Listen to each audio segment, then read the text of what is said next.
एक दो हाँ मैं Second day of Ganpati, which is last day. That's it. हम जरा बुझाइए।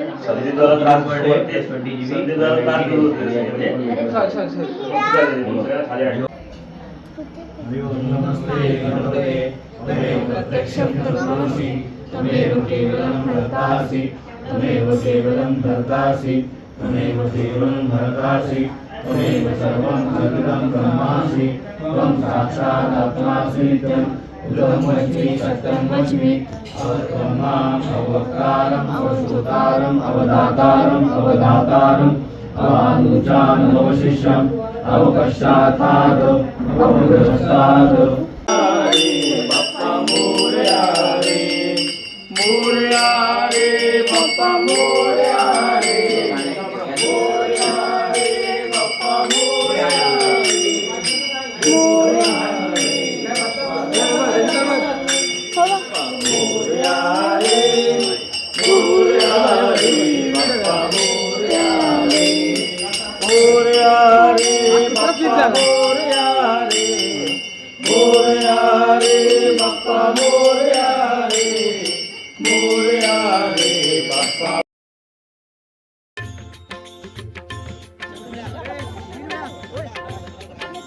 जाहले भजन आम्ही नमितो तव चरणा आम्ही नमितो तव चरणा वारुणिया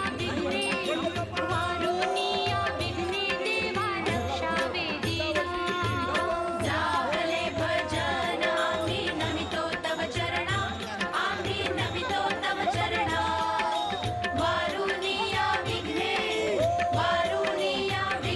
देवा रक्षा वेदिना दास तुझे आम्ही देवा तुझलाची धातो देवा तुझलाची धातो प्रेमे करून देवा गुण मंगलमूर्ती मोरया. जसे की आपण पाहिले मागच्या 2 दिवसांची धमाल आणि श्रद्धेने केलेली बाप्पाची आरती, तर मग हा सण आम्ही कसा साजरा करतो ते थोडक्यात तुम्हाला सांगतो. पहिले म्हणजे सुरुवात होते डेकोरेशनपासून. डेकोरेशन घरातले सगळेजण करतात. हा सण आमचा हा परंपरागत चालत आलेला सण आहे. त्यामुळे आमच्या घरात या सगळ्या परंपरा अजूनही आम्ही पाळतो. आणि दुसरी गोष्ट, हा सण आम्ही इतक्या चांगल्या रीतीने करू शकतो याचं मेन मुख्य कारण असं आहे की आम्ही सगळी संस्कृती पटवर्धन वाड्याने जपली. पटवर्धन वाड्यात 20 ते 25 घरं, प्रत्येकाकडे गणपती आणि सगळ्यांकडे आरतीला जायचं आणि जी सगळं एकत्र मिळून जे आम्ही आरती करायचो त्याची धमाल म्हणजे काय विचारू नका.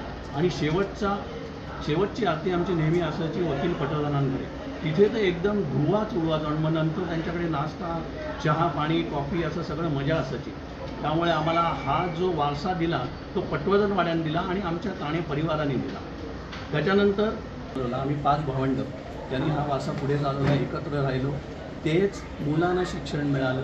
मुलं आमची एकत्र सगळी आली. जवळजवळ घरातच 10 मुलं, त्यांची पण आता लग्न झाली. आता जवळजवळ 20 जण तेच लोक आहेत, त्यांची मुलं, असं सगळं मिळून हा मोठा वारसा आम्हाला मिळाला. आणि आरती म्हणजे एकदम धमाल असते आमची. आणि गणपती आणताना आणि विसर्जन करताना जी काय मजा असते ती जबरदस्त असते. पहिल्या दिवशी आरती वगैरे झाल्यानंतर वेगळं काहीतरी नाश्त्याचा प्रोग्राम असतो की जेणेकरून सकाळच्या गोडवावर थोडासा मात होईल. आणि त्याच्यानंतर मग सगळी पत्ते खेळत बसतात किंवा काय त्यांना वाटेल तर भेंड्या लावा, गाणी म्हणा कराओकेवर, असं सगळं एकदम जे वातावरण असतं ना ते तुळुंब होऊन जातं. आणि आज आम्ही गणपती विसर्जन करून आल्यावर सगळ्यांचे चेहरे असे प्रामुख्याने आमची जी मुलं आहेत, नातवंड आहेत, त्यांचे चेहरे बघण्यासारखे होतात. कारण का आता ही सगळी आलेली मंडळी आपापल्या घरी जाणार की पुन्हा ते एकटे जाणार. तर असा हा जर बाप्पा दरवर्षी येऊ आणि इतक्याच सुखाने आम्हाला सगळ्या काणे घराण्यांना सतत आम्हाला आशीर्वाद देत राहू, हीच त्या बाप्पाचरणी प्रार्थना.